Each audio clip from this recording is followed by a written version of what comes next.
Hey everybody, welcome to Rivals of Waterdeep, episode 29. This is the penultimate, I love that word. Yes. Episode of season 3, episode 9. Let's go around the room and our shortened party. Let's introduce ourselves, starting with Tanya. Hi, I'm Tanya. I play your paladin, Celise Astorio. Both Celise and my pronouns are she, her. And let's see what shenaniganry she can get into after being away last week. I'm Brandon Stennis. I play Ren Leadon. My pronouns are he, him for me and my character. And yeah, I'm really excited to see what happens. The last episode before the season finale, right? Yes. Yeah. Penultimate. Yep. And this guy talking about penultimates is, your penultimate introduction is from Cicero Holmes. Wow. Cicero Holmes, who plays Perrin Underbow, your halfling bard. And we are both he, him. Yes, and I'm Shareef Jackson, he, him as well. I'm your DM, associated NPCs, horses, somewhat Yes, drunken, I need to ask about somewhat this drunken 11-year-olds. I play all kinds of people. So we are down. That is correct. 2 people. That is correct. We are down our half-orc Knock, Carlos Luna, and our half-elf ranger Surena as well. So peace, y'all. Hope you guys are watching. Yes. And see this whenever.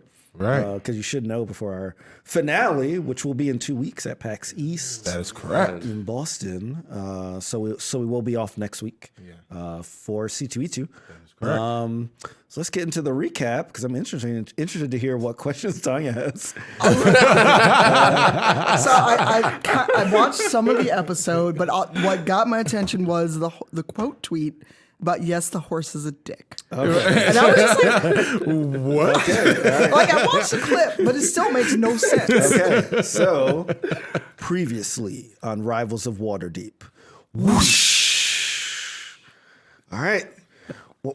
Can anyone answer, Tanya, why the horse is a dick? Well, the horse is a horse, of course. A horse is a horse, of course, unless the horse is Mr. Ed. Right. But this horse realized that a horse's life, a domesticated horse's life, is basically, parallel slavery. And the horse is a dick because nobody asks its input on what it would like to do or what the best routes would be. So he did not give the horse autonomy, is what I'm hearing. No, the horse has no autonomy, and that is why the horse is a dick. Because wouldn't you be a dick too if people claim to respect you, but don't ever ask your opinion about things, but expect you to be the one to convey everywhere. Yeah. So you mean my life on Twitter? That is, yes. So, yes. There you go. I could set up a horse Twitter page.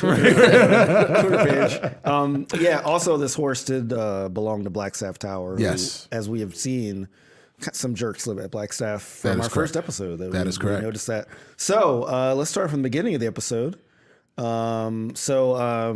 the beginning, we were basically trying to devise a plan on how to get this cube that had our inverted images to the Xanathar. That is right. So that we can get information about what they're up to, because at the end of episode 27, Shaka said that they have the final key. Right. Right. So what happened? Do you guys remember the plan? Yeah, so There were several plans. Yes, there were several plans. I wanted to give you guys some choices. Right. Yeah. So you didn't take it, but, you gave us 2 choices. We decided on a third choice. That was completely out of the scope of your choices, and the choice that we decided on was Knock Knock coming out and talking about, what is it? A Haver course. I don't know the exact Haver name. course menu. It's something like that. Yeah. Oh man, damn! I wish Carlos was Haverford? here. Haver something maneuver. Something like that. There was Haversham. some ancient maneuver. But basically, it's like a subterfuge that you talk about a thing that you want stolen by the enemy, even though. And put up some kind of false fight to make the enemy feel like they've actually gotten the thing, they've acquired the thing that you wanted them to acquire, kind of without their knowledge. Yes, Haversack. Thank you, chat. Yes. Yes, Oh, the there you go. haversack Haversack, maneuver. Yes.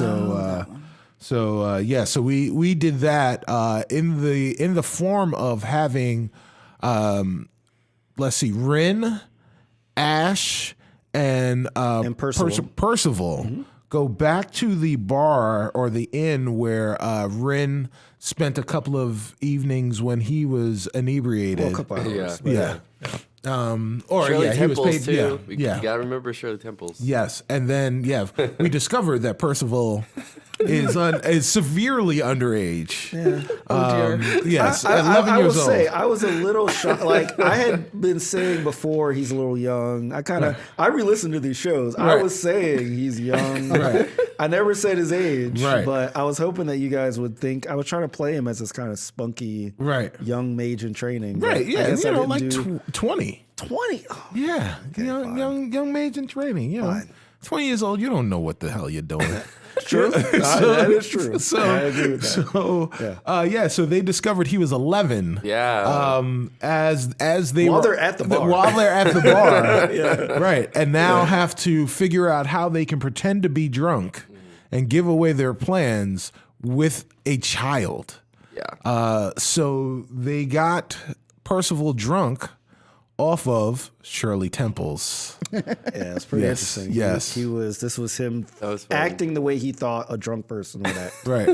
So he Yes. was hamming it up. Yes, he was. Yes, he was. And then what did you do, Rin, in the inn? Yeah, Ren went back upstairs to the room that he was in. I forget, what was it? 201. 201, yeah. Yep. And wrote a fake note to Celise, Yep. trying to disguise what was going on and just try to. And he left his coat and his jacket there just to get that going, and then went back to Ashbourne and Percival to have the plan start. That is correct. Yeah. And Ash and Percival were like dropping these really obvious hints downstairs. Yeah, we have to get up early and move this thing. So what happened when you guys went out to actually in the carriage? Yeah, so we were in the cart and we were moving right along, and then we were come upon by some giant puffy gas monsters. yes. Gas spores, yes. Yes. 15 of them. Yes, and How many? 15. yeah, and they tried to circle us. We barreled through a couple of them, and both Ash and Rin were poisoned. Yeah. By said puffy gas horse. Spores. Yes. Okay. Spores. Okay. Cicero Holmes, guys, not Perrin Underbook. I don't know where one stops and one begins sometimes. Like, this is confusing. Yeah, but and then once they were dispatched of, or actually we didn't dispatch of them, we just rode past them. Yeah. Then we were come upon by a soldier on a horse with several people behind him, also on horseback, and Perrin cast one of his new spells called Quake. I think It was erupting earth. Erupting Earth, yes, and basically made the lead rider dismount and get trampled Yeah.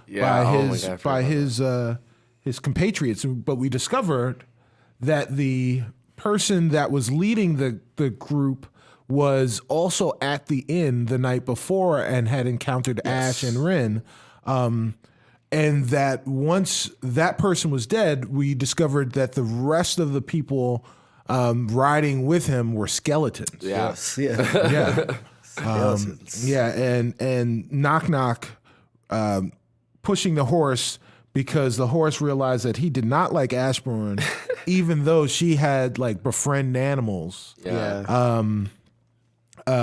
Decided, you know what, we're gonna do a little drifting, carriage drifting. He has a little Tokyo drift. Yeah, yes, exactly, and Waterdeep drifts. Yeah, Waterdeep drift. And he drifted off the path, which broke one of our wheels, and that gave Perrin the opportunity, once he saw what was going on, to take some of the barrels of hay that we had in the back of our fake wagon and the box that had the cube in it and push them out as if they fell out, so that the skeleton riders stopped and grabbed it, and we turned around and tried to shoot at them as they rode away with our spoils, and we felt horrible about it.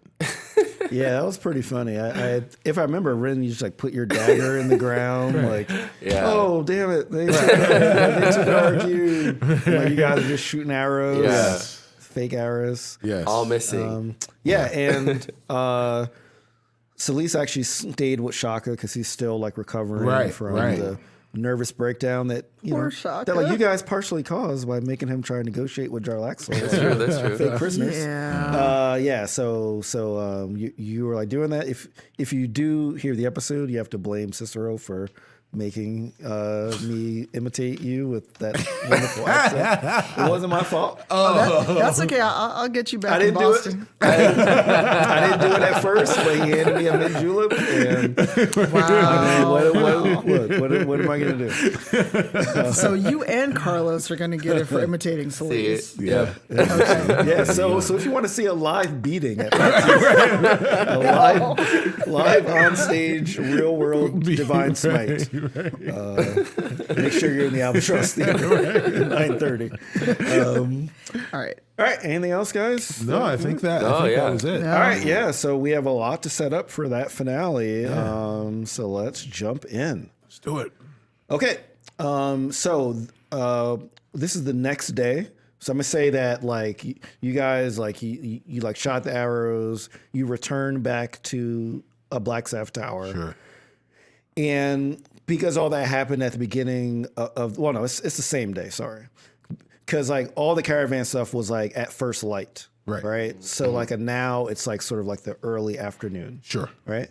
Rin, I'll say that you've been healed by the wizards because like you were poisoned. Yes. So like if you weren't healed, you would be slowly like kind of like losing health and that kind of stuff. So like, it's a bunch of wizards, so they all kind of like hit you.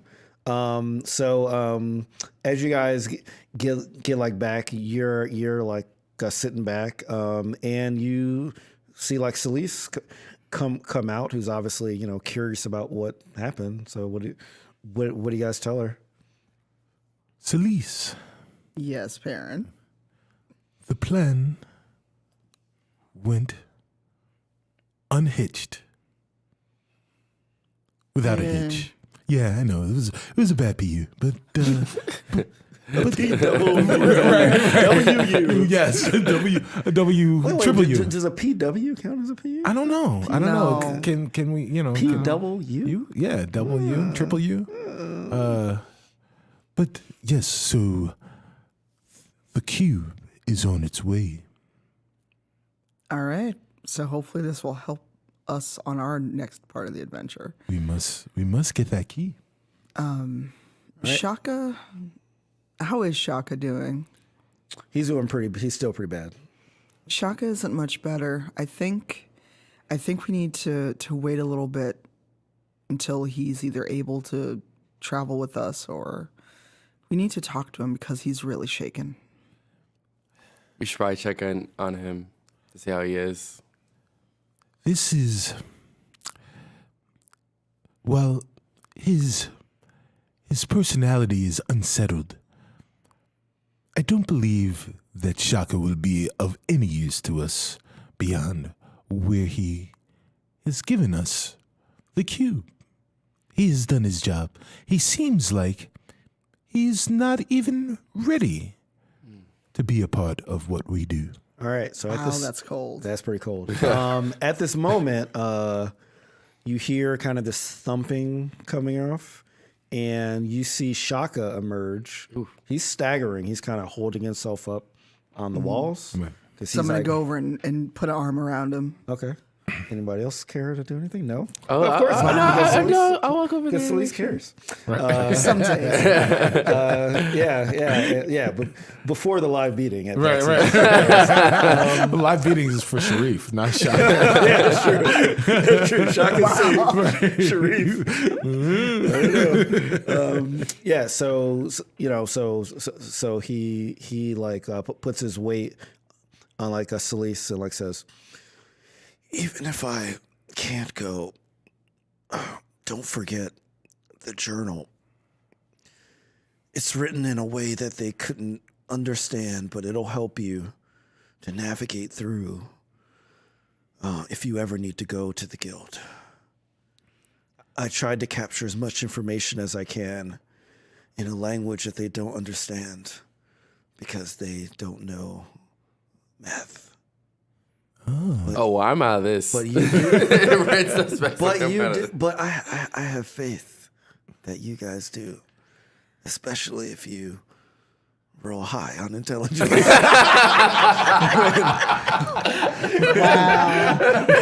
So quickly out of character. Will cure wounds do anything for Shaka, or is it all mostly psychic I mean, it'll damage? make them feel a little better. It definitely won't bring them full because it's not really like his HP. It's more But it's like more his- psychic yeah. damage. Right, it's his. Yeah. But I'll still try to. Yeah, sure. Let me. What's his modifier? What's his Is what? Sorry, I was thinking of my modifier. So he gets 7 back. Oh, sweet. Okay. All right. So he's like, I don't aggressively heal him. I just gently put my hand on his face. okay. You get aggressive healing. Yeah. Thank you, Celeste. You're always one to look out for me. And then he glares at Perrin and Ren. And then he daggers back. Then Vajra comes out. She's very curious about what happened as well. So like she's like, how did it go? I believe the term would be swimmingly. Okay. They have the cube now. Okay. So, we have to Shaka, and then like you like hear him stumbling back. How exactly do we communicate with this cube? I mean, I know you mentioned that the inverted versions are in it, but how do we get the information? And then Shaka says, well, when they were affected by the cube, it's an imprint of their consciousness. So when the inverted version has something to say, they'll be able to communicate it telepathically. But because it's inverted, it might sound like nonsense. Because I just couldn't get it to work right. So it's sort of this mirrored version. So they might have to work a little bit to decipher the information, but they can do it. So you mean that when they communicate with us, it will be a puzzle that is unsolved? Yes. Very well. Yes, but like not on purpose. Like I did what I can. I couldn't build a perfect copy, but like they will be able to communicate. I just am not sure exactly how inverted their message will be. I mean, you saw how they looked. So the message might be a little weird. Shaka, one more question. Yes. You mentioned a journal. Yes. This journal, may I see it? Yes, I believe you already have it, actually. Oh, very well. Yes, I think you told me before that Duo gave it to you That is right. outside the market. That is correct. And then for some reason, for 4 episodes, you've never used it. So Parents had a lot on his mind. What was I gonna say? I feel like Ren at this point like turns to Celeste and says, "Celeste, how can we trust Shaka? Like he's done a lot of stuff behind our backs. I don't trust him. Like I feel like something is wrong. Okay, is this in? Because Shaka's right there. Are you trying to whisper it? Ooh, whisper. Or Whisper, you just, whisper. Okay. sorry, not out loud. I mean, I mean, to my face, you were like, "We have to kill him," like before. That's true. Right. That's Right. true. Yeah, That's yeah. true. And so, Sorry, are you trying to whisper? whisper. this? Yeah, I'm you whisper whisper, at this okay. point. So, why don't you roll Sleight of- stealth, Persuasion? No. It'd be a stealth move. Like you're trying to be let me see. stealthy and see. Good luck with that. Yeah. I hope it's a wanna high Oh, see. no, I think he's pretty stealthy. I want to see how. We saw myself before. Let's see. 19. Oh, but- for sure. Yeah. Okay. So like Shaka Okay. does not hear you. Okay. Yeah. You are lucky. Right? Yeah, I think that something is going on with Shaka. I don't trust him. This kid, like, he could be leading us to our deaths right now. You mean just like when you came back and you were ready to stab everything? And you That's And true. you thought killing 2 people was the answer to the riddle when it was an hourglass? But you guys weren't around when that happened. But we brought you back and kept you safe. But he's with the Xanathar. I know that. And believe me, of anyone here, it is my duty to keep you all safe. But we can't just give up on our friend. Should we have given up on you? I guess you're right. But I just want you to just know that something may be going on with him. Oh, I'm aware. I've been spending time with him while you were off doing the plan. Okay. I know. Okay. Believe me. If it comes to that, it will bring me no joy. But we can't just leave him here and be like, oh, well, when we caused the state that he's in. Okay. All right. So like at this point, Shaka starts to go back because he's like getting really tired, so he kind of stumbles his way back to where he came from. All right. At this point, Vajra comes like back out, but like now she looks like really worried, and like says, "We have to go back to the catacombs. Something is happening, and I've never seen this happen before, and I think it has to do with you." With who? With all of you. Really? Well, I guess I could ask questions, but I guess really I should just say, lead the way.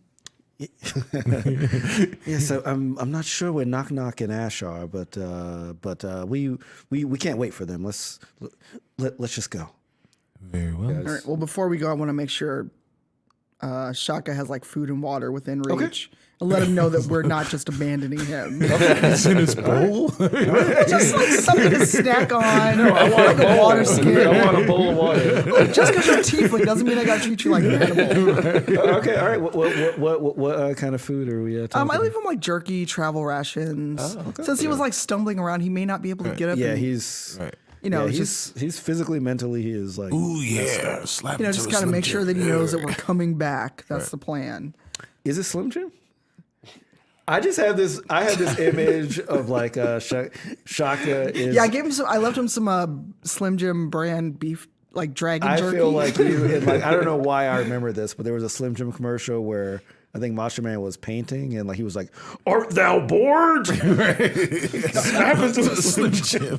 I don't know why I remember that one, but yes, but I just make sure there's like Macho. travel rations and a water skin nearby. yeah. Okay, cool. All right, he is very appreciative of that. Once again, glares So, at Ren. so just remember that when Shaka does snap and try to kill us all, I won't be the one who does Right. that. Yeah, He'll let exactly. you know before he goes crazy. Perrin leaves a note for Ash and Knock Knock that says something like, "We're off with Vajra. You weren't here. Please understand." And that's how he signs it. So where he would signed be on the bottom. PU? It says, "Please understand." So yes. And where do you leave the note? Like in their like sleeping area? Yeah. Like in our, I would assume that we've got Yeah, quarters, it's right? quarters, So a common area for our group. Yes. Okay. All right. So so she leads you back down to the catacombs. When you get down there, so as a reminder from the last episode, there were 4 cubes, right, in like the corners. There was like one with Jarlaxle, one with the Nihilor, the Mind Flayer, Right. one with the Etten, the really large like two-headed thing, and there was one with Shaka in it, but it's like no longer there. So these cubes are like in the corners, but they're like moving now. They're like kind of rotating around and like switching corners, almost like somebody is like pushing them from corner to corner. Are they also rotating while they're rotating? Meaning, No, Okay. no, Okay. no. Like, okay. it's like it's like the imprint of a square on the ground. Sure. It's moving there, Right. Then moving there, then moving there. Correct. Okay. Yeah. Right. Yeah. And she's like, I don't understand. Like, I've tried to understand this magic. There's usually not much magic I don't get, and we've had this prison for a while, and I've never seen this before. And I know that you're new, so you're the variable. So can someone explain what's going on here? Well, if you, the Wizard Supreme, cannot understand, how do you expect that we do? Okay. All of a sudden, you hear kind of like sounds very familiar. It sounds like the same sound when you try to steal the stone of galore from Celise and it rematerialized in her hand. You kind of hear that kind of sound, and then you feel something in your hand. So the stone has come back to me. Yes. Oh. So I look at her and go, well, the stone came back. Where did you get that? It must have sensed we have a need. Is that actually? I did not know it was real. How long have you had that? I only touched it or communed with it a couple times, and then it went about its way. Did you get? Actually, one thing I forgot to mention in the recap as well. So she said that Rennie was somebody that would be able to get us into the Xanathar, and she asked sort of like if Yes. you guys knew. Perrin for some reason shared that you guys met him and he was in the library with a bugbear. So now she's really worried and she's trying to like find where this library is. Right. Perrin did persuade her that there was nothing shady going on.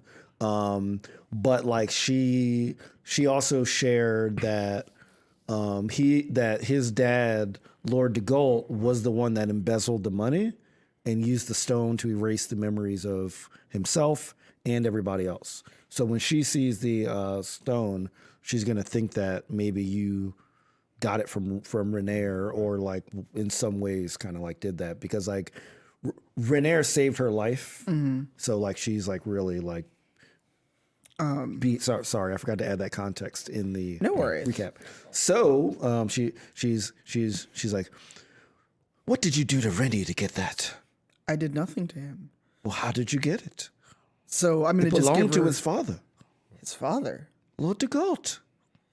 So I'm going to just give her the backstory of how I wound up communing with the stone and how after I'd asked it some questions, it literally disappeared. This is the first time I've seen it since. So you've attuned to it. Yes. Now, the rumors are that that the stone is sentient, so it doesn't, like, even someone like me that has mastered most of the magical arts can't choose to attune to it unless it wants me to. So it must want something from you. It does, but I saw through its ruse. What information did it share with you? So Celeste just has a moment of, I don't know you and I don't trust you. Yeah, this is up to you. What do you tell me what you... It tempted me with something I'd normally want very much, but I knew it was a lie. I'm not sure what it wanted, but I saw through the lie, and that allowed me to pass its test. Okay, I can tell you don't want to share, and that's fine. We all have our secrets, and of course I could, if I really wanted to, I could cast suggestion You could. as a level 19 wizard. But Wow. Wow. That's not helping me to trust you now. but we're on good terms. Are we? So I wouldn't want to violate your brain space in that manner. So perhaps the stone is doing something with this. Can you commune? Can you communicate with it? Sure. All right. How does Celeste try to communicate with it? I wish I had a good prop. You just like put it on your head and you're just like, Right, Tito, why are you not here with the Stone of Galore prop? So I hold it in two hands and I kind of stare into the three eyes. Are the eyes like looking at me? Are they open, closed? they're open. Okay, so I kind of stare at the stone's eyes. Are you doing this? Are you making the cubes move? Okay. All of a sudden, the eyes, they look like they're closing a little bit. They're not fully closed, maybe like 75% closed. And all of a sudden, you see nothing but blackness. Oh, Okay. Everybody else has like despair. You're in like, it's almost like you remember in the Matrix where Keanu first Jackson is just like a black. It's like that. It's like a black void. And all you hear is like a booming voice all around you, like, "Are you ready to be tested?" again? It's a long test. It's like, come on, y'all. Yes, Stone of Galore, I'm ready to be tested. Celeste is like, "Oh, let's just get on with it, So Stone." Celeste is kind of like Geralta Rivia, where she's like, she's just like, if I got to, fine, I'll do it. You know, now the tub thing makes sense. Now it makes sense why you like Bass. Because, So I need someone to draw Celeste, but in the Geralt. in the girl tub right at the beginning. Yeah, for sure. So But yeah, she's basically like, come on, I've gone through multiple tests. Can we just do this? okay, so I said earlier that one of the keys is in Blackstaff Tower. If you can figure out the pattern of these cubes, it may lead you closer to it. The pattern of how they're moving or how they were before? I cannot give you that information. After all, this is a test. And then you are back with everybody else. And For as what Damn, happens, Stone. like a normally, no time has passed for like you guys. So like you don't even know that she did anything. It just So I was just staring at the stone. all they see is that. yeah. So is Stone still there with her? Oh, okay. So when she So it's still manifesting. Still physically there. Right. Yes. Okay. So the stone said that if we can figure out the pattern of the cubes, it'll help us get closer to the key that is in Blackstaff Tower. Are you making this up? I just saw you stare at the stone and put it down as if nothing happened. Why would I make this up? I don't know. I'm gonna love Don't kill Vondra. Well, look, she's level 19. I probably don't kill her. But Celeste just kind of gets that real put upon look that many of my actual friends know that I get that look on my face. Look, Vajra. Boom. Wow, that was an actual boom. You know what I'm saying? Boom. Right. Yo. Don't break the light. Right. But she's just like, Vajra, I don't know you well enough to bother with lying to you. And in case you missed it, I'm a paladin. I don't do the lying thing often. Mm-hmm. So I communed with the stone. You asked me to commune with it. That's what it told me. Okay, well, how do we explain the movement of... I mean, I've had these cubes here for a very long time, and they've never moved on their own. One of the keys we're seeking is in Blackstaff Tower. The movement of these cubes is clearly a puzzle. Is it similar to any other puzzles you may have done? There have always been puzzles that involved ordinal directions. They've all involved divisions of 4. They've all involved corners of some sort. So a compass. Perhaps. She is a paladin undeterred. Oh, bringing it for the penultimate. Wait, is penultimate a PU actually? No, because there's one word. Hyphen ultimate. Yeah, right. We'll just make it a PU. We will make it a PU. Penultimate is the best PU out there. It's built in. Yeah. Okay. So as you say that, the cubes stop moving. Okay. So now, at this point, you guys are in the center of the room, right? There is one cube that's right in front of you. Okay. That cube is Jarlaxle. There is one cube to the right of you. That cube is Nihilor. Okay. There's one cube in back of you. That's the Etten. And then to the left of you is the blank space that Shaka was previously in. Okay. Are the cubes different colors? No. Are they different sizes? The Etten one is much larger okay. because that's a large beast. Right. Yes. So the cube itself gives enough space for the occupant, Yes. Oh, yeah. right? Yeah, yeah. And that's it. Okay. So, but outside of that, the cubes are identical. Okay. And we're in the middle. And we're in the middle. You guys are in the middle. Well, one of these cubes is not like the other. Well, the one with the Etten is the largest one. Yes, but they all have occupants, except for one. Correct. Well, yeah. So there is the place where like Shaka is. There is no cube. It's like an empty space. Oh, it's an empty space. yeah. It's just an empty space. Oh, okay. So not an empty cube, but an Yeah. empty space. So Yeah. there are 3 cubes. There are 3 cubes, but like there's I guess I was trying to say there is a space where that cube where should that one was. right. Oh, maybe where it should be. Right. Maybe. Yeah. So, well, there is a space that is unoccupied. Previously occupied. There we go. Yeah. Fix it up. Yeah. Yeah. By where Shaka was. Perhaps there is something that should occupy it now. Maybe Celise, the stone, belongs there. Or the stone would like to be there. This puzzle is as yet unsolved. Maybe the solution is the stone in the place where there is none. It seems a little risky. So if this kills me, I'm going to come back.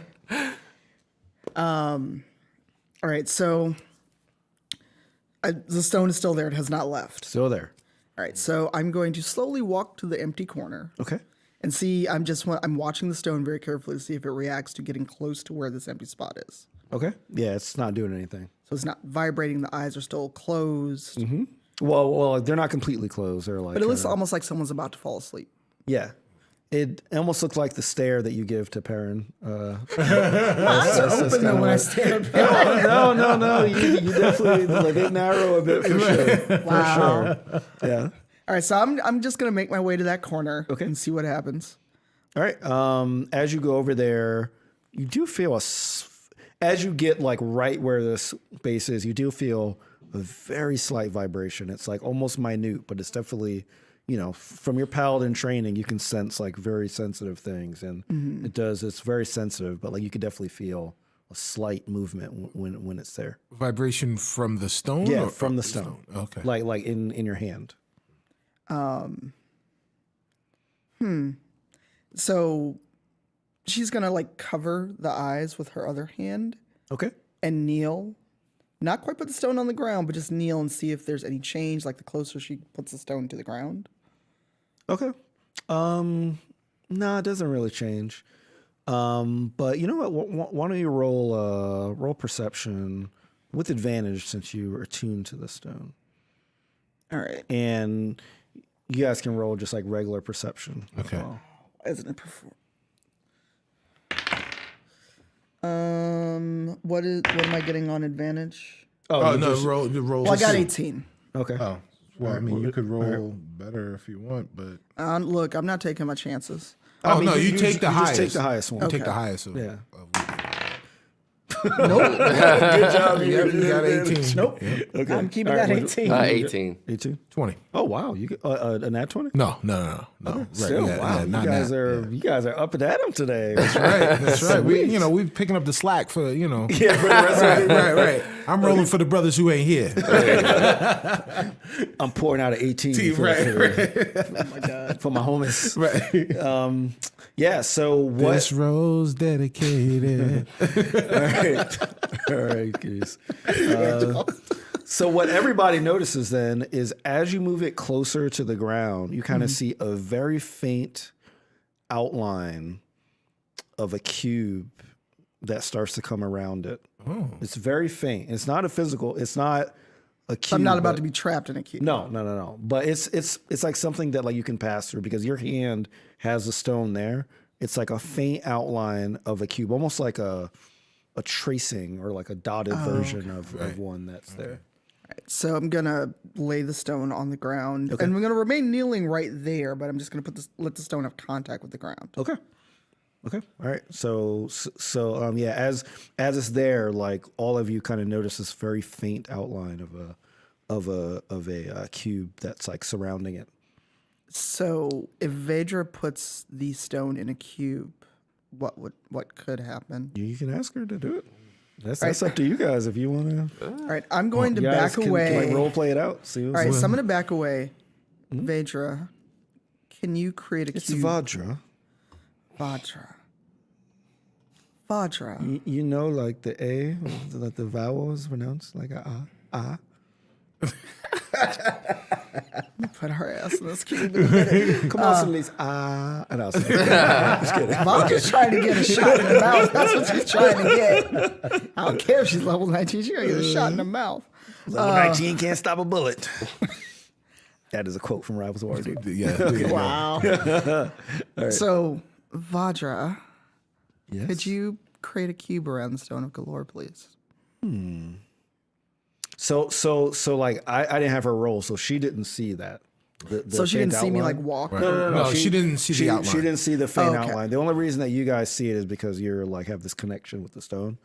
So she's like, I mean, I just use it for the prisoners. Why would I put this stone around it? Is it dangerous? No, I mean, if nothing else, it'll just disappear if it doesn't want to be there. There's an outline of the cube that Shaka was in. Where? You're not attuned, so I don't know if you can or can't see it. I'm but the it's- black staff of Waterdeep. If something's magical, I for sure should be able to sense. Well, then it. walk closer. Okay, she walks over. She sort of inspects it. You like see her kind of waving her hand and like casting a few things. She doesn't see anything. It's like, I can't help you. Okay. Perrin wants to pull out the journal that Shaka talked about. Okay. And Roll intelligence if you want to read it. I just asked you to do one thing. oh, well, so he pulled out the journal and he dropped it on the ground and he was like, oh, wait a minute, what? So he's like, all right, I'm sorry. I was thinking, Perrin's like, ooh, please. Oh, is this like a luck? Yeah. Did you crit fail on the Yeah, first? I crit failed. I crit failed. Lucky bard. Yes. The spine broke, pages scattered. he's- Oh yeah. You might have damaged it actually. Yeah, please forgive me. Yeah, no, man. It's Don't tell nah man to me. Nah, man. Journals are shred. So Perrin on his what did you say, intelligence? 17. Okay. All right. Cool. Yeah. So that's definitely good enough. So like you're paging through this journal, trying to look for something that might help you. Right. And you see a picture very similar to the picture that you saw in the library that Reader created. Right. With the 1, 2, 3, 4. Yes. And the boxes. Right. It looks very similar to this room, and like you're kind of trying to relate that to what's going on. There seems to be parallel universes within. That is good. Thank you. Good. Some good viewing. There seems to be some parallel universes with regards to the stone and our doppelgangers, maybe this cube and the stone should be one. I was perhaps uninterested in your plans, Elise. But maybe, perhaps maybe, this is the plan that we should pursue. You mean putting our doppelgangers in the cube? Or No, putting me our in the doppelgangers are already in the cube, on the way to the Xanathar. Yeah, this is a different cube. This Yes, is like the right, prison right, cube. the prison cube. cube. Yes, not the- yes. So when I say cube, I mean the cube we once saw, but presently unseen. Vadra, you see the stone. Produce a cube around the stone. As I said before, I'm not a magician. I don't just perform tricks for no reason. You have It's to, not a Vadra. you have to prove to me why I need to do this. Vadra, you, as you've already said, are the black staff of Waterdeep. Yes. But you came to us, said that we were the variable that made something that you had no idea about occur. And now, these variables are saying that we need your assistance in making our variable happen. All right, roll persuasion.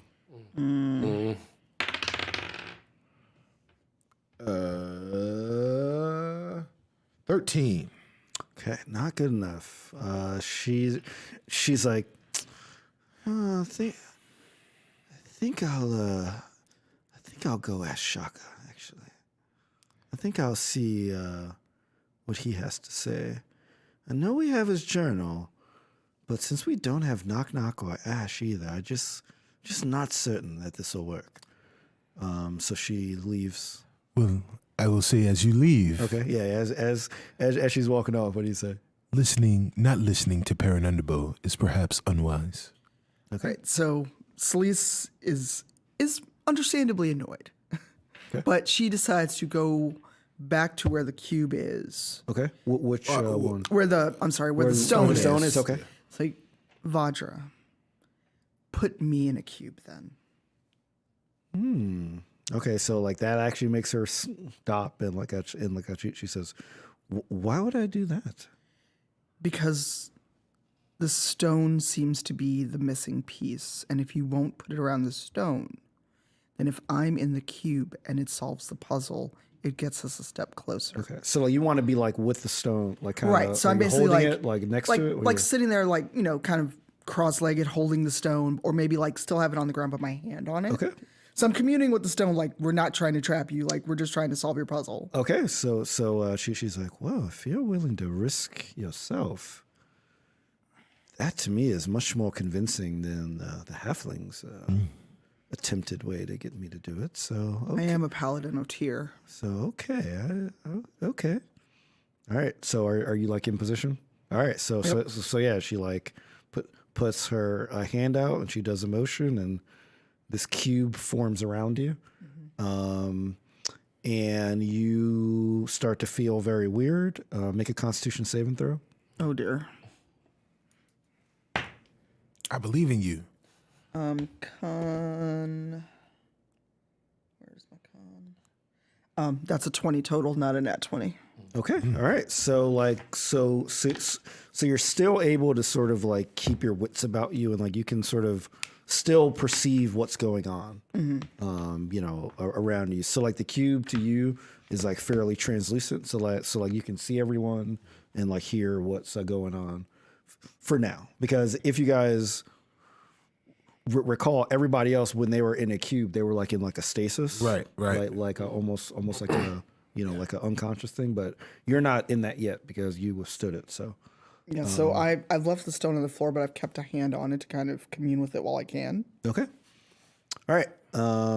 Okay. So at this point, Vadra says, "Well, I mean, nothing happened. I mean, what's supposed to happen? Patience, please. Like, there had to be something with some other puzzle that you might have done. Perhaps there were. Rin. What about that? The time glass I had. The hourglass. The hourglass, yeah. You think that has something to do with it? Do you still have it? Let's see. He starts like, he starts looking. Okay, all right. So based on Rin, I want you to roll actually to see if you dropped it somewhere or Probably. if you actually Well, have it. if remember, Rin was also knocked unconscious for a while. Yeah. Yeah, I'm like, what would you roll to see if you lost something? I I guess. don't know. It's like it was Survival? part of his survival. Well, if so, I'll let you try to justify one to me that like has a good a good modifier on it. Well, It doesn't matter. it doesn't matter because I got a 5. Doesn't matter what your modifier is. I think it would be survival, but I got a 5, but 6. Yeah. Okay, yeah, you can't find it. Oh, no. Yeah, I can't seem to find it right now. Well, that's particularly unsettling.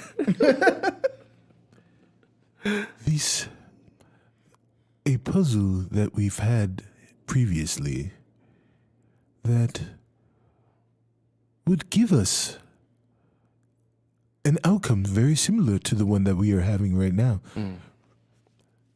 There was the doors. Oh yeah. The doors where before we met Reader, there were 4 doors. We positioned them in the right order, north, south, east, west. There was Northeast, west, south. yes, north, yes, but yes. When we put them in the right order, we got the news. But then there was also the colors. Oh yeah.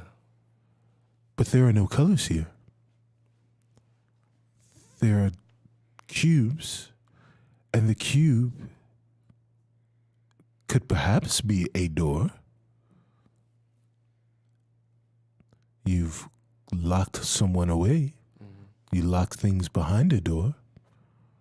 So perhaps if we look at these in the same way, north, east, west, south, then maybe this is also a puzzle that can be solved that way.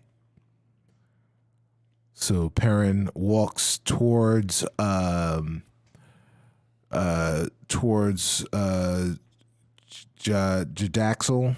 Jarlaxle. or Jarlaxle, who is to the front of us, presumably the north. He was. Let me actually double check. Yeah, he was to the front of Yes, us. front. Yep. And he looks at Rin and he says, "Rin." So he's walking towards Jarlaxle. Does anything happen when he walks towards Jarlaxle? Rin, perhaps you should go to the big one, off to the right. To the back. Oh, the big one's to the back. So in the front is Jarlaxle. Right. To the right is Nihilor. Nihilor's Back is like Etten. Left is where Selyse is now. So go to the mind reader thing. Mind Flayer. The mind flayer to the right. All right. Okay. And as he goes over there, does anything happen? Nope. All right. So at this point, Vajra, who is like left as you're kind of trying to explain this, she comes back with Shaka. Right. Shaka is looking even worse than before. So she just like teleported out and went and got Shaka. No. She walked out and came back. Okay. Yeah. This is like the catacomb area that we went down the trophy steps and stuff like that. Yeah. So she went out and she got him because Shaka is basically he's like kind of like at this point he's kind of like sitting down on the ground because he's really having trouble standing. And he's kind of racking his brain trying to think about what this is. and he says like I know I put something about this in the journal. Also, remember Shaka was not in the puzzle with the doors, right? So he wouldn't Right. really recognize that. So, but he like does like say, if the stone, it has to be something that the stone has either seen you do, and they're testing if you can recall in a different way. So what did you do with the doors? We Open them in Open them. cardinal order, right? opened them. Yes. Okay. What order? North, Like north, south. north, east, west, south. So News. that's correct. So if we have to Swen, Swen. southwest, east, north. Wait, why Swen? The opposite. That is the opposite. If we want to get back to the beginning, we just go in the order that we came.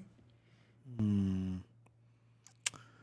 don't know. I think we have to. My issue is, I think we have to figure out what north is. North.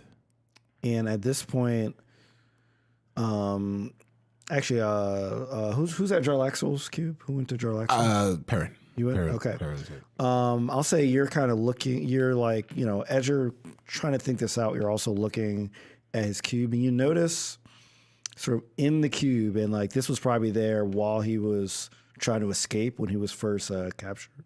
You notice in front, you didn't really notice it earlier, but in front is like this large web. Because like he basically has this wand of webbing, it's called, where like he can like web people up. Right. And as he was trying to like get out, he was like casting this like web.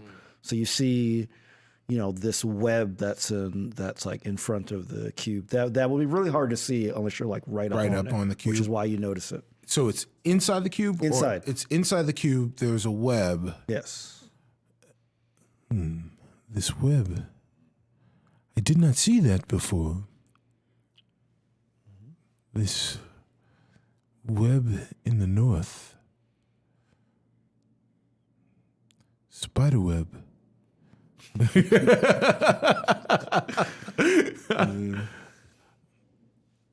Rin, did you know this? Notice this web before? Can we talk to Celise? We can talk to Celise. She's still. You can try to talk to her. Okay. We can try. Celise, what do you know about webs? Okay. She can see your mouth moving. Right. She cannot hear you. You can, you can roll to see if you can read his lips. This dice has been good to me That would today. be intelligence, I think. Yeah, that'd be intelligence. So. Hopefully, I'm a smart paladin today. Intelligence. 14. Okay, that's good enough. So, like, you heard what he said, and then you can reply back, and then he'll have to see if he can read yours. So, what do I know about webs? Yes. What do you know about webs? Spiders make them.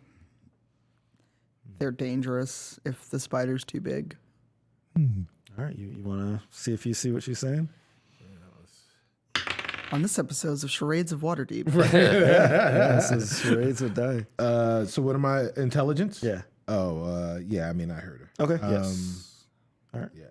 16. Okay. Yeah. All right. So you definitely heard her. Yes. Okay. So at this point, Shaka says like, I think we should try that news thing. But maybe it represents something different here. This. Oh. Haha. No, when the bard makes that noise. It is time for a performance. Are you gonna sing for us? No, no, Oh, no singing today. Well, at least not yet. The mood hasn't struck me. But perhaps it's time for the stone to perform and bring the stone to all of the locations. Are we sure that these people are positioned in the cardinal direction? So am I sure when I went, or when Perrin went north, or when Perrin went In to front, Jarlaxle was in front of you. Jarlaxle was in front of me, Yes. or in front of Perrin, are we sure that that was north? It would, from your perspective, it could be north, but It could be, north. It depends on what it is. right. It's like a compass, right? You could be Yes. here, and north could be there. That is correct. There. Yeah. That is correct. What if we were thinking the right thing in the wrong order? What if this is like the puzzle with the doors, but we were oriented incorrectly? What if the empty space is south, and we position ourselves so that the empty space is south, and we take the stone to each of the other directions, and we end with the empty space? Okay. So Vajra says, why would the empty space be south? Because the space is not truly empty. See with your mind and not with your eyes. Okay, Professor X. James McAvoy. It's my mind's eye. You must get in Cerebro. Figure this out. Gene!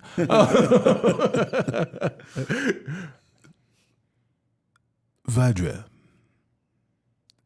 I think the time is now to release Celise from the cube. I mean, she wanted us to put her in there. Correct, she did. And now I want you to take her out. I don't think that's the right thing to do. Because if she's south, as you say, if we're releasing people and we're following this order that you propose, she should be released last. If she represents south. Yes, that is correct. I think we should probably try to release in the order that you proposed. Very well. Rin, are you ready? As ready as I'll ever be. I mean, the reason that I suggest this is because just from overhearing what you said, you had to open doors in north, east, west, south, correct? Correct. So think of the cube as a door. Perhaps if we open the cubes in that order, perhaps that's what the stone wants. But remember, these are prisoners. Now, they are in stasis, but as you saw with Jarlaxle, he awoke pretty quickly because he was in there a short time. The others will definitely be slow to rise, but we could have a situation. Which is why I thought it was particularly unwise to open those. But Okay, well, You- what you do you do- propose that we do? you do make a great point. Rin, I would like to get Rin's idea on I this. think we should open it in order how we did it before. It might be the easiest way for us to figure this out. yes, it might be the easiest way to figure it out, but the most difficult way for us to get out Okay. with our lives. But Okay. this is a plan. Perrin likes plans. Let's do it. Okay. And All right. Oh, yeah, sorry. You were kind of like can't hear. So like all you see is people just doing it. Right, Okay. So which one should I open first? So, And like I'll like repeat it. In front of you is Jarlaxle. right. To the I think, To the right to is the Nihil- right is a Nihilor. Right. Back of you is the Etten. Right. To the left now is Celise. So then the correct order would be Nihilor, the Enten, Etten, yeah. yes, Gerlaxel, and then Celise. But that, let me see. Nihilo is N. The Etten is E. Jalaxo is J. Is W. Why is it W? West. Gerlaxel is. Yes, Oh. but I think it's the names. Nihilo, Etten, Oh. Jalaxo, Celise. I mean, Does- we can was- try it. But no, there But is is a there anything there that is would- a web. Release the web in Gerlaxel's cage. And then she goes up and she says, "I swear this was not here before, but you're right. You're right. So it is news." That is news. But what shouldn't be news to you, Vadra, is that I told you that it's particularly unwise to not listen to Paranundaba.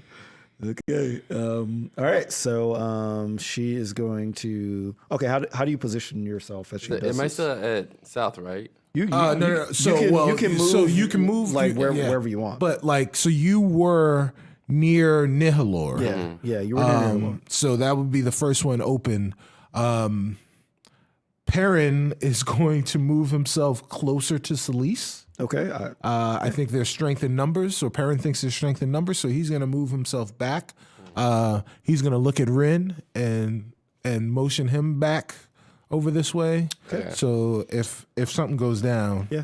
we got our crew. Vajra's also going to move towards Celise. Okay. So like you guys are like kind of facing the other three, Right. Like kind of, are you sort of getting ready? Are you just standing there? Are you getting Weapons pumped? out, just in case. You know, are you like putting in your iPod earphones? Right, yes. Yeah. I'm only saying that because I don't know why I rewatched this movie, Blade 3. Oh.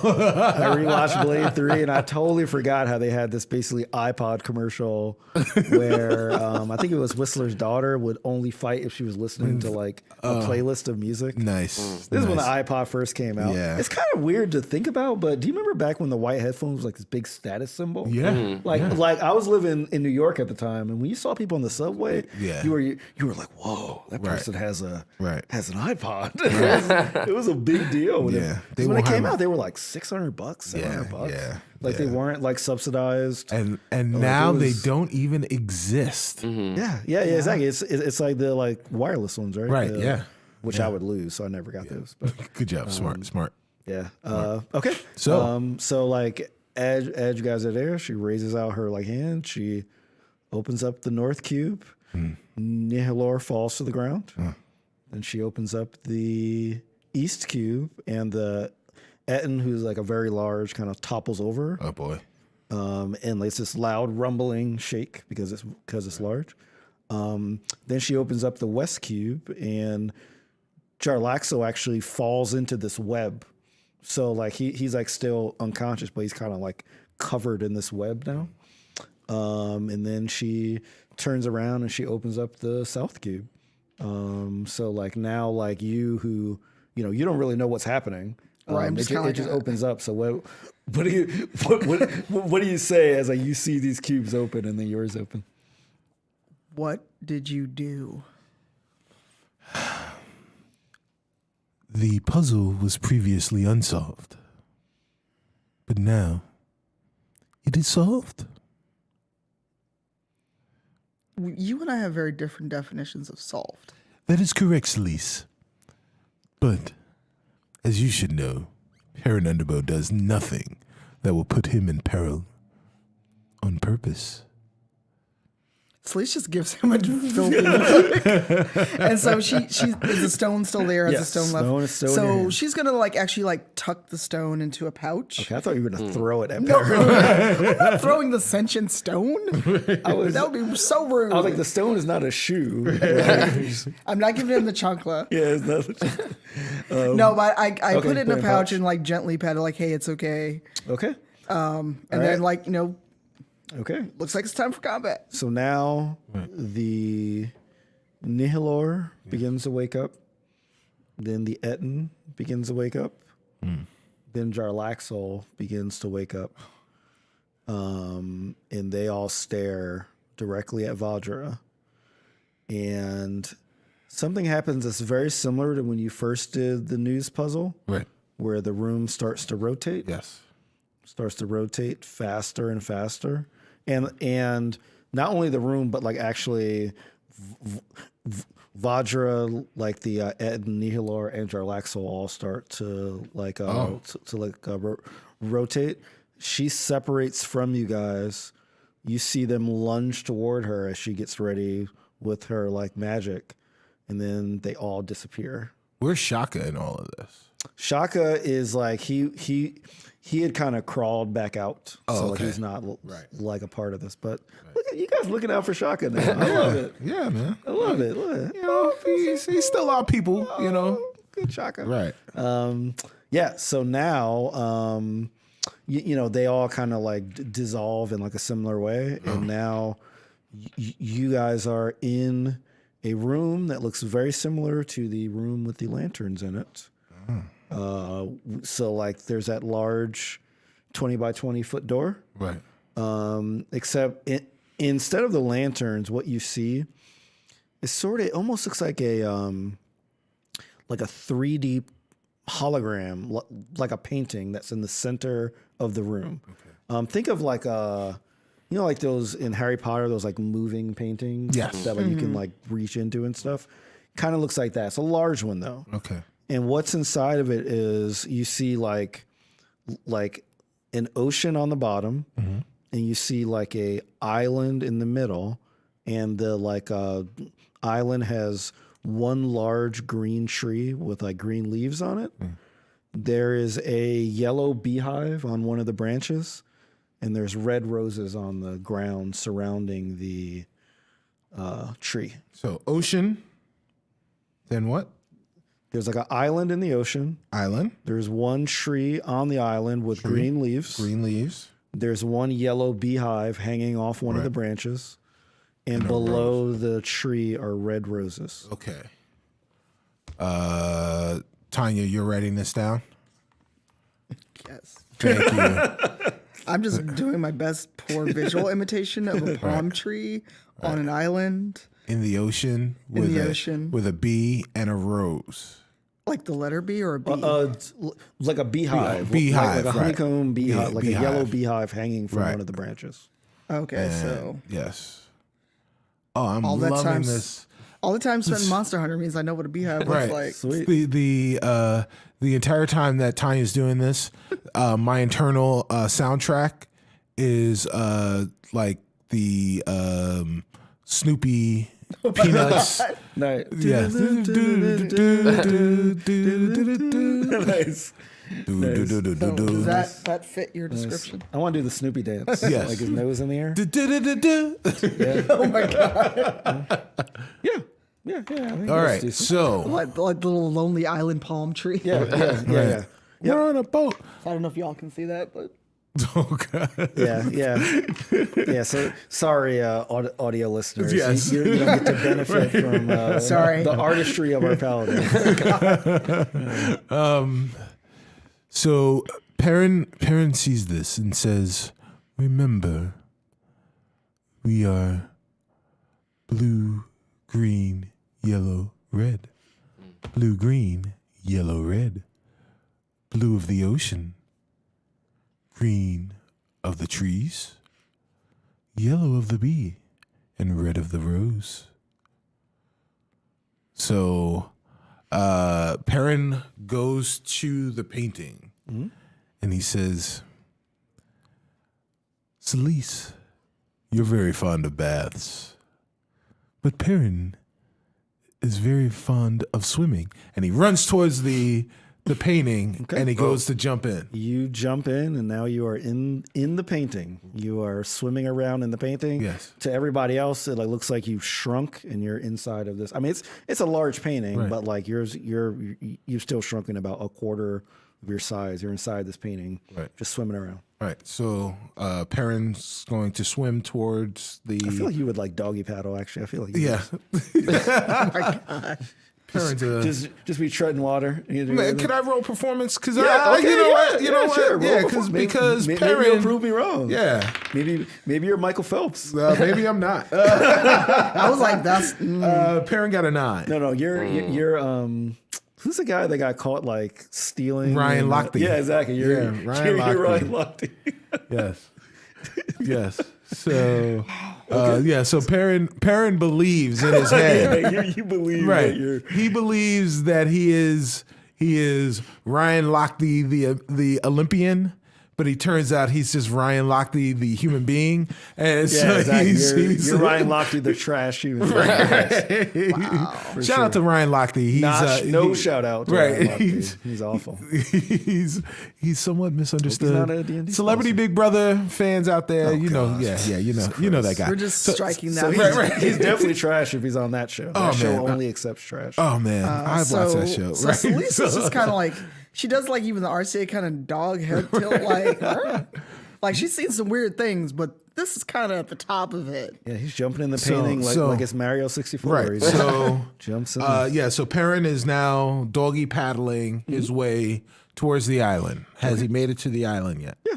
All right. So when Perrin when he gets to the island, Perrin climbs up the tree. Okay. Still wet.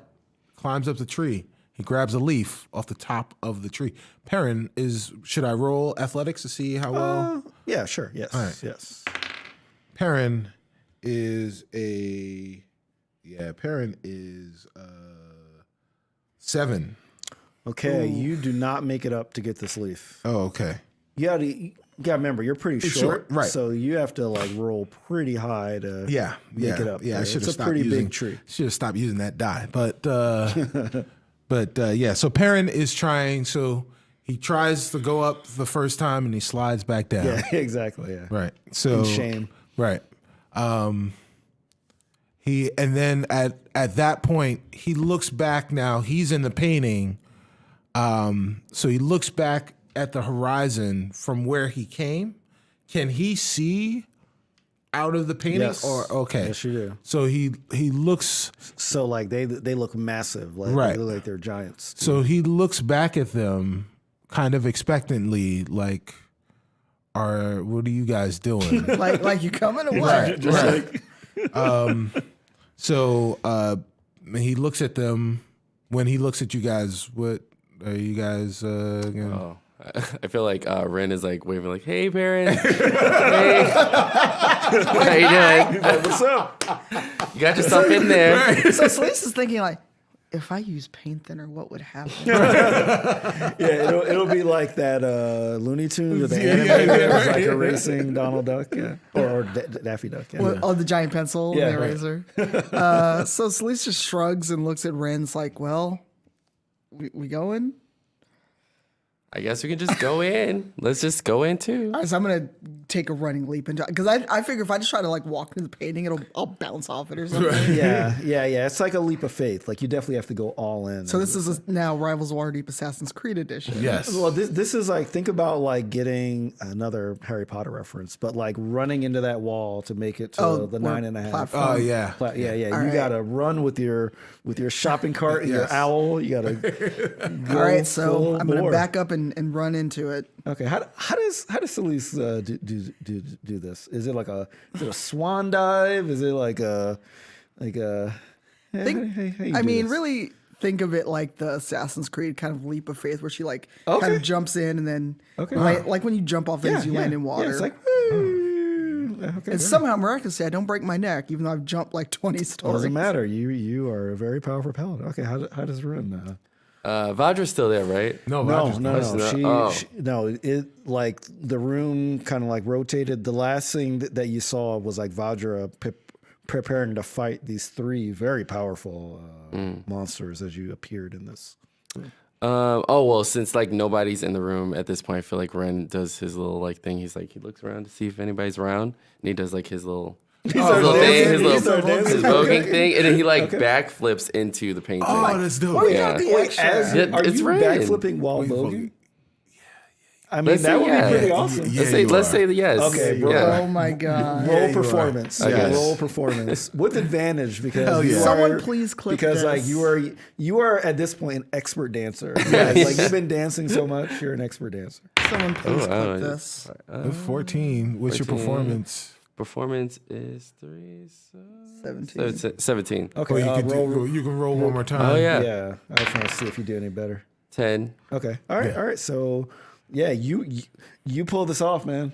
Yeah. You know what I'm saying? You Wow. you like start off Vogue. Oh, Joe's- Joe's losing it. Joe's losing it. Shout out to Joe, our tech guy. Yeah, so you're like, oh, why don't you explain? Yeah. what you're So doing? yeah, Ren looks around to see if like anybody's around because he does this like in his little self, and he starts like doing his little Vogue thing, and then he like turns around and like starts like backflipping Right. into the painting. As you backflip, just like you're still voguing. yeah, still As voguing, you're yeah. twisting in the air, you're still voguing. And I'll say that like Celise actually sees this. oh no. Because like you jump pretty close after her. How does Celise respond to this? Oh wow. Sleaze is just like she just kind of like gives him that disapproving mom stare, even though she's not his mom. Like, you could have broke your neck, young man. Sure. Perrin is on the shore by the tree. Mm-hmm. He turns and he watches this humongous half elf vogue. Yeah. And then backflip in. And then like kind of shrink into like Kind of later shrink size. and make his way into the ocean. Yeah. He looks and he just starts shaking his head and clapping. Oh, okay. And clapping. That's you true. know. Nice. And as Rin comes back up from the water, Perrin gives him a very, very approving nod. Awesome. Yes. Ren's like, no one's supposed to see that. Okay. All right. So you guys gonna swim to the ocean? Yeah. To the island. Both of Yeah. you? All right. So I'll say that you guys are on the island. All right. What do you guys do? I make sure the stone's still there, and then I kind of like shake off, like, I'm wearing armor. Right. Yeah. Yeah. Okay. So Perrin looks at them and says, "Well, we've already done the blue. I attempted to get the green, but sometimes this height is not an advantage. So we need the green, and we need the yellow, and we need the red." All right, so Sleaze looks at Ren. So I'm allergic to bee stings. How about you go for the bee and I'll climb? All right, I can do that. I think I'm tall enough to make it. Okay. Roll acrobatics. So you're trying to catch a bee. All right, let's see. Acrobatic. Okay. 17. Okay. Yeah. Okay. So tell me how you successfully do this. So no voguing this time. Yeah. So it's a palm tree, right? Sure. Yeah. I didn't really describe it. But Okay. Yeah. It could be a palm tree. Yeah. I just see Ren just kind of kind of grabbing with his hands and feet and trying to like scoot up the tree. Okay. Up there. No, I Yeah. was getting the tree because I'm allergic to Well, bees. You have to climb up to go near the beehive. the I thought the beehive. bee was just flying around. No, the No. beehive's in the off in the branch. Of the Yeah, tree. and yeah. the bees are like near it. Yeah. So he's just like scooting up. And like that weird, like a cartoon. Yeah. Yeah, got you. All right, so like I'll say you're at the height of the beehive. Can I like knock it down? Sure. Oh, okay. So Yeah. Roll to hit. okay. It'd be a unarmed strike. So like would. Sorry. Wow, this is a cool painting. His painting is cool. You get live sports updates. Sweet. What'd you say? Go to your actions, and like it should be like an unarmed strike, like a plus, like a modifier on it. Oh boy. It was there. See, unarmed strike. Oh. 4. Yeah, Okay. it's a +4 on it. Okay. 10. No, 11. Okay. All right. I'll say you do hit it down, but not. It's like kind of clumsy. Okay. And the bees are they notice. Are they agitated? Oh yeah, you knocked down their home Yeah, true. for sure. job. Oh, no. Yeah. So they're definitely kind of swarming and look like they're coming for Oh, you Jesus. as you're holding on this tree, like two-handed, two-armed, I should say. I think. Oh, yeah. Ren's gonna like climb down and be like, "We gotta run. The bees are coming." What did you do? I was trying to get the hive down. Well, Celise, you get the green. I will help Rin with the bees. Okay. Unseen servant. Oh, okay. Oh, there you And go. Very good. Okay. So what? Perrin casts unseen servant. Okay. And what's Unseen Servant going to do? Catch us a bee. Okay. So All right. The problem with Unseen Servant is it's not a physical thing, well, so it can't like capture a physical object. Well, okay. then how was it cooking before? Yeah, it can. Actually, that's a good point. It is holding pots and okay. Yes. I'll let you get away with that. Yeah. You know. Get away with it. Yes. Players. Okay. All right. Yes. So I'll say Unseen Servant catches a bee. Yes. Unseen servant catches the bee. Okay. So now. Do you want to roll acrobatics to get up the Sure. tree? Pray for us, y'all. Yeah. Because I'm in armor. Yes. Good. You can do it. Nat 20. Nice. Is that the first one of today? That Yeah. is Yeah. the first one today. Yeah. Look, after I said on Twitter, one had happened. Okay. All right. Yeah. Explain to me how you flawlessly climb up, grab the leaf, and get back down. So Celise does like leave her sword and shield on the ground. But she just shimmies up there just like she's been doing this her whole life. Yeah. Hand over hand. No need to like hug the tree.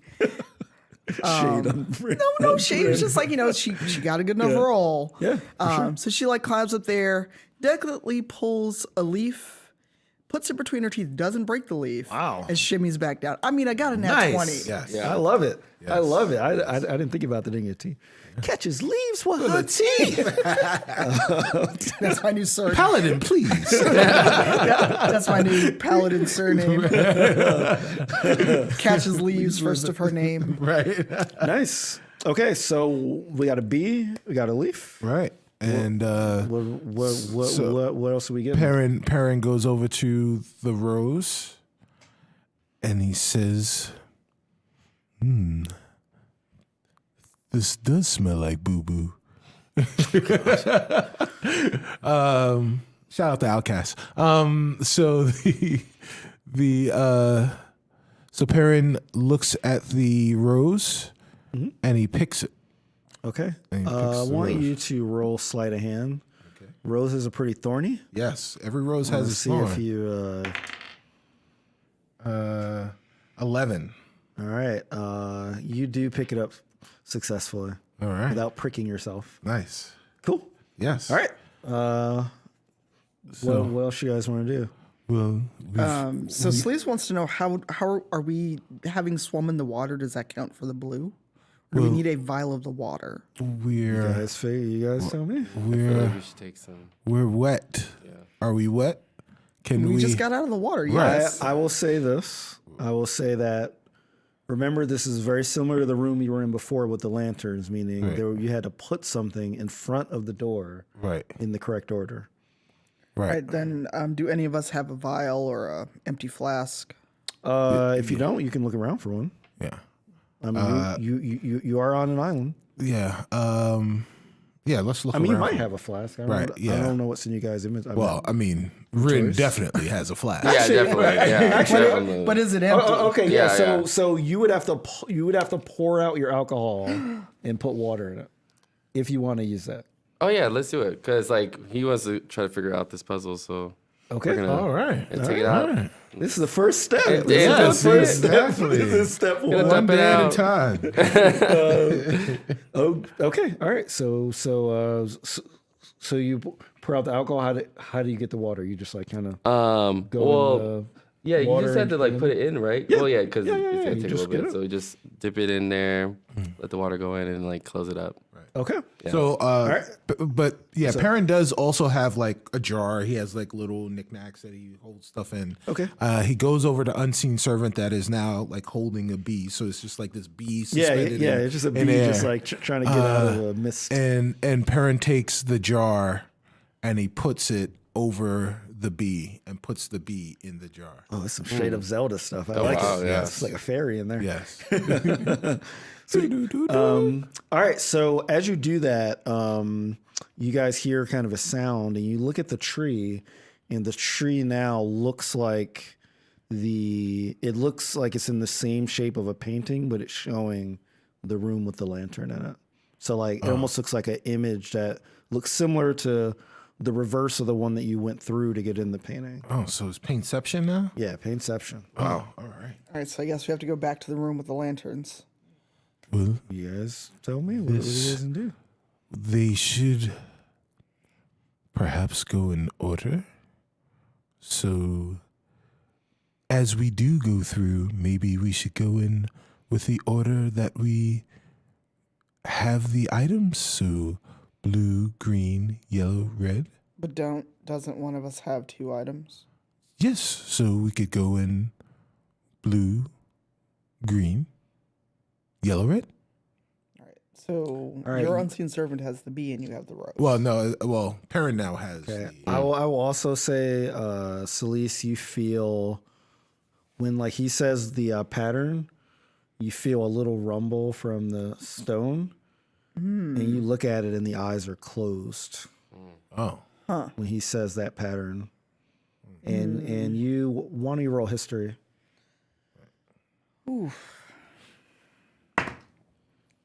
History is 16. Okay, so you remember that the pattern Perrin's saying is wrong. right. Because the pattern was following Roy G. Biv, the Order right. of the Rainbow. Yes, that is correct. So it would be. I knew that. I'm a gracious DM, guys. Right, I knew You that, know, but Perrin- I'm a gracious DM. Yes. Plus, the season's almost over. Right, right. So you gotta get it going. Wow. This would be Rose B. Wow, brain. No, that's not right. Yeah. So it'd be Rose, yellow. Leaf. So RY. Yeah, it's Roy G Biv, so that's RYGB. I did not say I was good at this, y'all. Right. So This Rose is a team thing. This is Right. all you guys Rose- working together. B, Leaf, Water. That's right. Right. So Sleece is going to inform them. Okay. So hold on, that's not the pattern, remember? Well, I never professed to memory being the greatest of my gifts, of which there are plenty.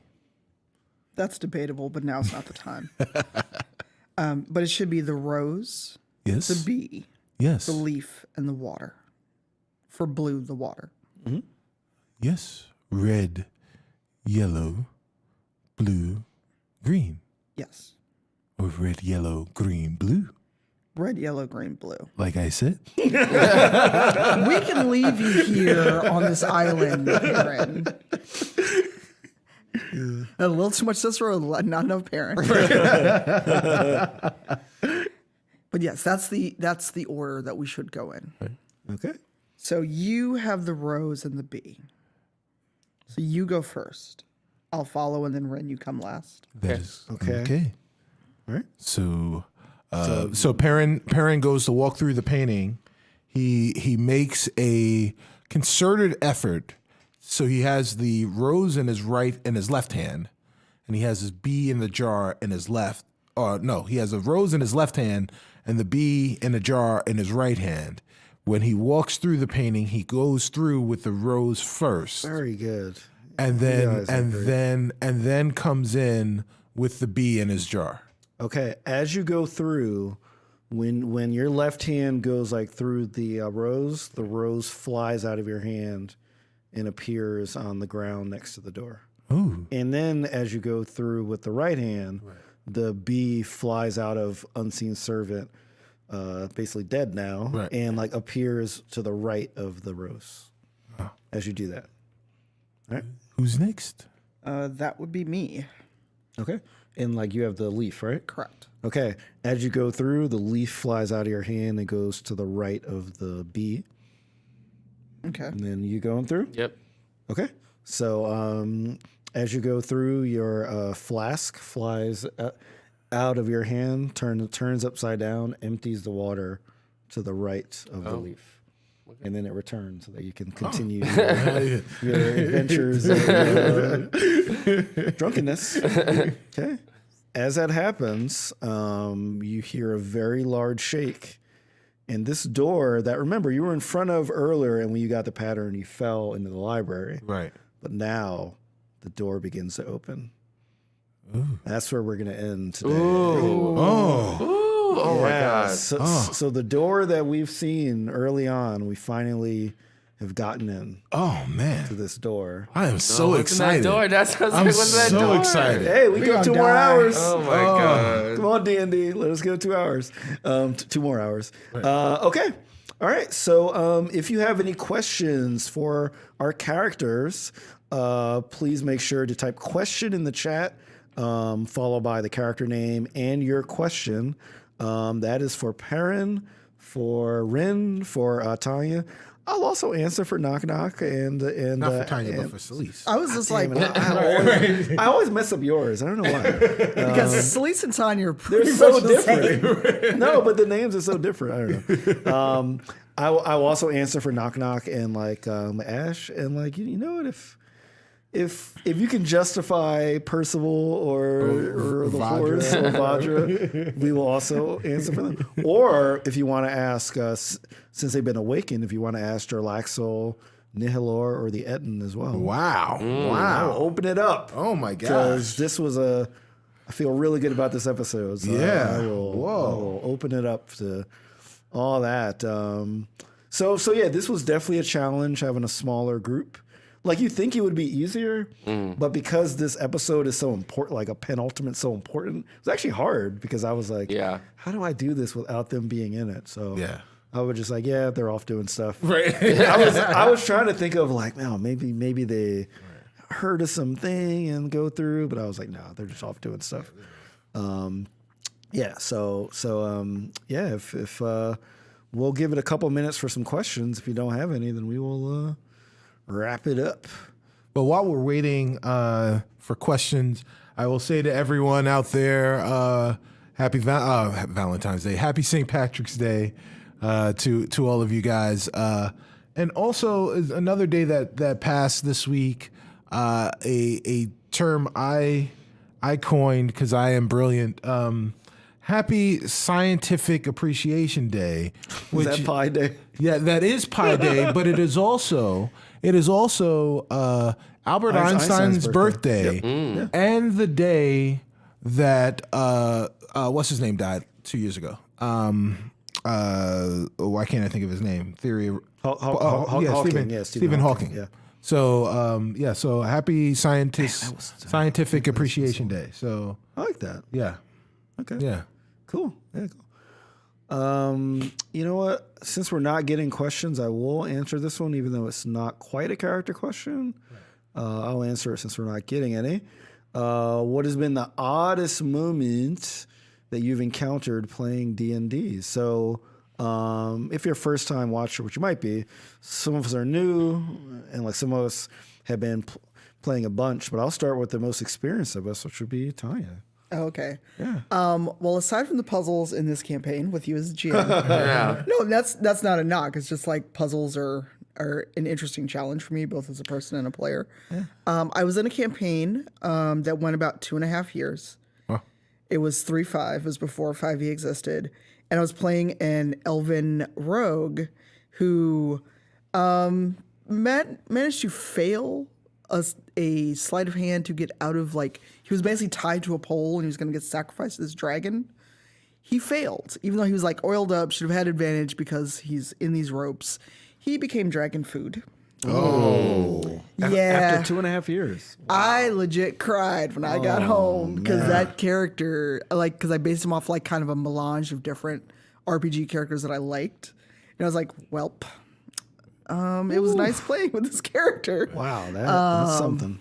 Yeah, and just probably just even our very first episode, because it was, for me, it was coming back to D&D after so long. Yeah. Because I skipped Pathfinder entirely, and it hadn't played in since that long running campaign. So it'd been like a good gap of me actually touching dice and playing D&D. Okay, cool. Dragon food, I like it. Yeah, poor Velozzo, rest in peace. R.I.P. Melissa. R.I.P. Yeah, bro. All right, Brandon, what's your oddest time? I mean, I feel like it hasn't been like any odd moments, but probably like the character development of Ren in general has been like, I guess, odd, because I really didn't know where the character was going when I first made him, and then just to see how he has kind of grew up and just through mistakes and stuff. Right. It's been very similar to myself. So yeah, Cool.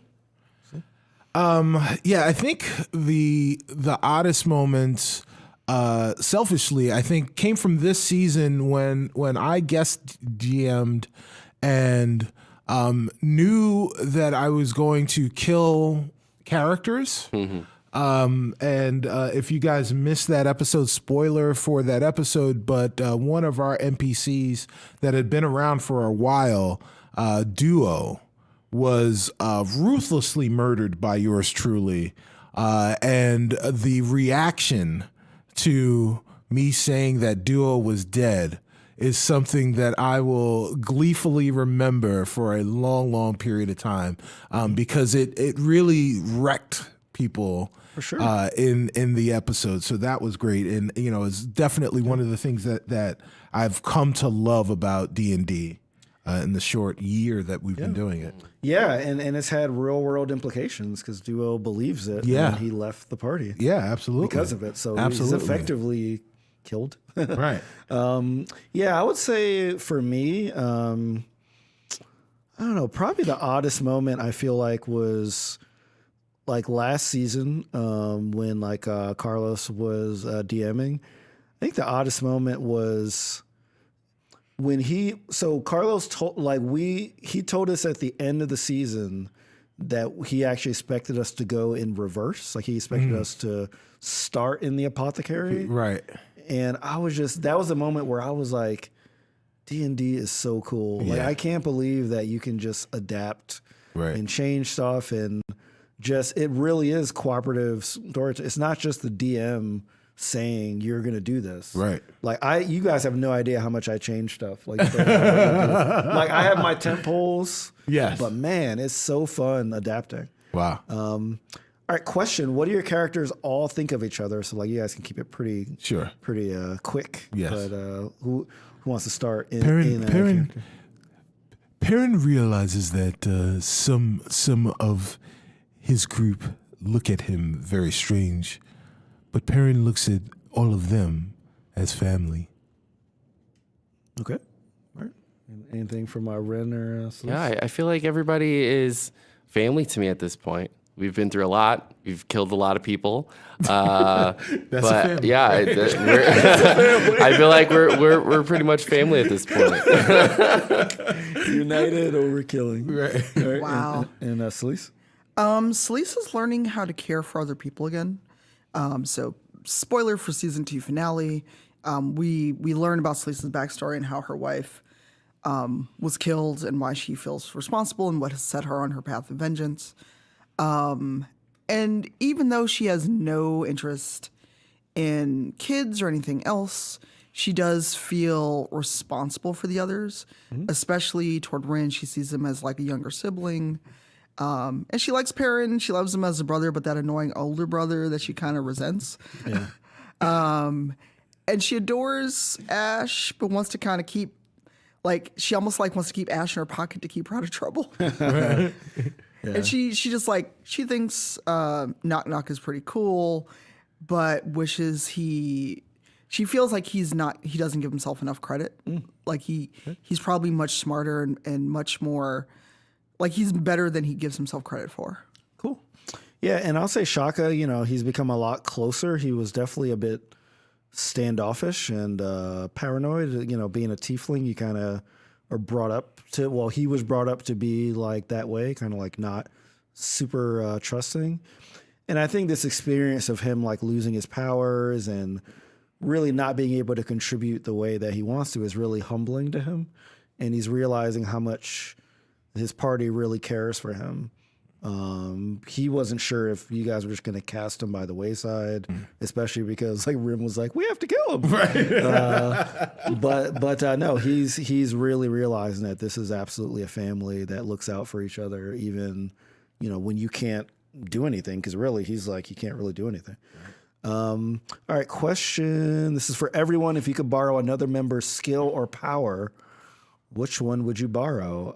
I'll answer first as like Shaka. Shaka would love Sleece's AC.